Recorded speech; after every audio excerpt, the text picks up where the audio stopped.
Good evening everyone. आज हम बात करेंगे थायराइड ग्लैंड के बारे में। मैंने लास्ट टर्म पे आपको पिट्यूटरी ग्लैंड बताया था और मैंने बताया था कि और भी जो हार्मोन जो रिलीज हो रहे हैं पिट्यूटरी ग्लैंड से उन पे हम बारी बारी से डिस्कस करेंगे। तो अगर हम आपको बताएं थायराइड ग्लैंड के बारे में, तो ये लार्जेस्ट इंडोक्राइन ग्लैंड है, इसको ध्यान रखिएगा।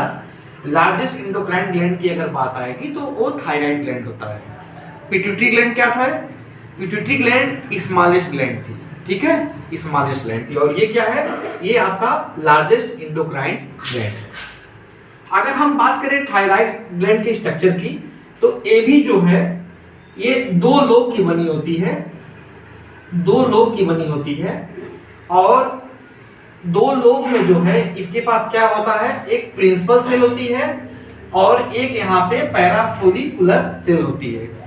तो थायराइड ग्लैंड कितने लोब की बनी होती है? दो लोब की बनी होती है। और दोनों में क्या होता है, एक प्रिंसिपल सेल होती है और एक पैराफोलिकुलर सेल होती है। अगर हम बात करें प्रिंसिपल सेल की, तो प्रिंसिपल सेल क्या सीक्रेट करती है? ये थायराइड हार्मोन सीक्रेट करती है। क्या सीक्रेट करती है? थायराइड हार्मोन सीक्रेट करती है, जो कि किसके फॉर्म में होती है? T4 के फॉर्म में होती है और T3 के फॉर्म में होती है। दोनों एक्चुअल में क्या होती है कि दोनों ये आपकी थायरॉक्सिन ही होती है। ये क्या होती है कि ये आपकी इनएक्टिव फॉर्म में होती है, ध्यान देंगे, इनएक्टिव फॉर्म में होती है और ये आपकी एक्टिव फॉर्म में होती है। T4 की अगर हम बात करें तो लगभग में ये 65% के आसपास बनता है और T3 की अगर हम बात करें तो लगभग में ये 35% के आसपास से बनता है। दोनों कंपाउंड का अगर हम अगर बात करें तो काम भी सेम होता है, बस ये होता है कि ये एक्टिव फॉर्म होता है और ये इनएक्टिव फॉर्म में होता है। बाद में क्या होता है कि जो ये T4 इनएक्टिव फॉर्म में होता है इसका कन्वर्जन होता है और फिर ये T3 के एक्टिव फॉर्म में बदल जाता है। कन्वर्जन कैसे होता है, कब होता है, इसको भी लेके एक डिटेल वीडियो लेके आएंगे, उसमें हम आपको पूरी तरह से बताएंगे। अभी यहाँ पे हम नहीं इसको डिस्कस करेंगे।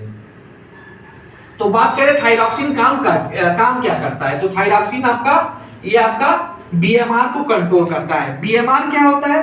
बीएमआर आपका बेसल मेटाबॉलिक रेट होता है और उस बेसल मेटाबॉलिक रेट को कौन कंट्रोल करता है? पूरी तरह से थायरॉक्सिन करता है, ठीक है। उस बेसल मेटाबॉलिक रेट में आपका समझ आइए कि हार्ट बीट का रेट हो गया या फिर मसल का कोऑर्डिनेशन हो गया, ठीक है, या फिर आपके ब्रेन का डेवलपमेंट हो गया या फिर आपके बॉडी सेल्स का जो है ग्रोथ हो गया। इन सब में जो है कोऑर्डिनेशन किसका होता है? थायरॉक्सिन का होता है, ठीक है। और ये आपके बॉडी टेम्परेचर को भी क्या करता है? यहाँ पे बैलेंस करता है, मेंटेन करता है। तो ये थायरॉक्सिन का यहाँ पे रोल हो गया। इसकी कमी से या फिर कम सिक्रीशन के वजह से कुछ रोग होते हैं, जैसे कि आपका एक थायराइड मैक्सिडीमा होता है और एक आपका सिंपल गॉइटर होता है जिसे हम घेगा भी बोलते हैं, घेगा रोग भी बोलते हैं। तो ये यहाँ पे प्रिंसिपल सेल की बात हो गई कि प्रिंसिपल सेल यहाँ पे क्या सीक्रेट करता है। अगर अब हम दूसरा बात करें कि पैराफोलिकुलर सेल क्या सीक्रेट करता है, तो इसका जो पैराफोलिकुलर सेल होता है वो सीक्रेट करता है थायरोकैल्सिटोनिन हार्मोन। क्या सीक्रेट करता है? थायरोकैल्सिटोनिन हार्मोन, जिसको हम बोलते हैं TCH। क्या बोलते हैं? TCH। और इसका काम क्या होता है? इसका काम होता है आपकी बॉडी में कैल्शियम लेवल को डिक्रीज करना। अगर कहीं एक्सेस कैल्शियम हो रहा है तो उसको डिक्रीज करने का काम किसका होता है? TCH का होता है।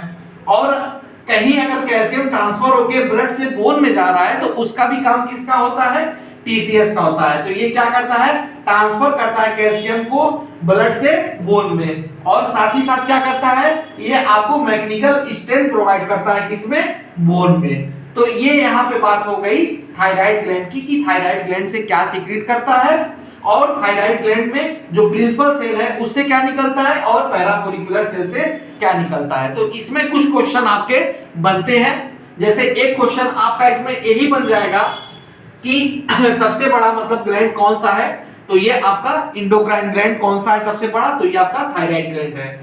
और ये कितने लोब की बनी होती है, तो ये भी 2 लोब की बनी होती है। कितने लोब की? 2 लोब की। और इसमें कौन कौन सी मेन सेल होती है जो कि हार्मोन को सीक्रेट करती है। तो एक यहाँ पे प्रिंसिपल सेल होती है और एक यहाँ पे पैराफोलिकुलर सेल होती है। प्रिंसिपल सेल क्या सीक्रेट करता है? तो प्रिंसिपल सेल आपका T4 और T3 सीक्रेट करता है। क्या सीक्रेट करता है? T4 और T3। और इसमें T4 का कितना मात्रा होता है? तो T4 का मात्रा 65% होता है। T3 का कितना होता है? T3 का 35% होता है। इनके काम आप जानते ही हैं कि ये पूरी तरह से आपकी बीएमआर को कंट्रोल करती है।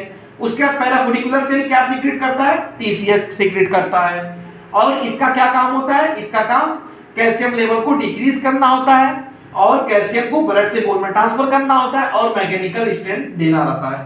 तो इतने सारे क्वेश्चन जो है इसमें कवर होते हैं। इसको आप एक नोट्स बना लीजिए, लिख लीजिए और आई होप इसमें से बहुत सारे क्वेश्चन आपके कवर होंगे। आज के लिए इतना ही, बहुत बहुत धन्यवाद।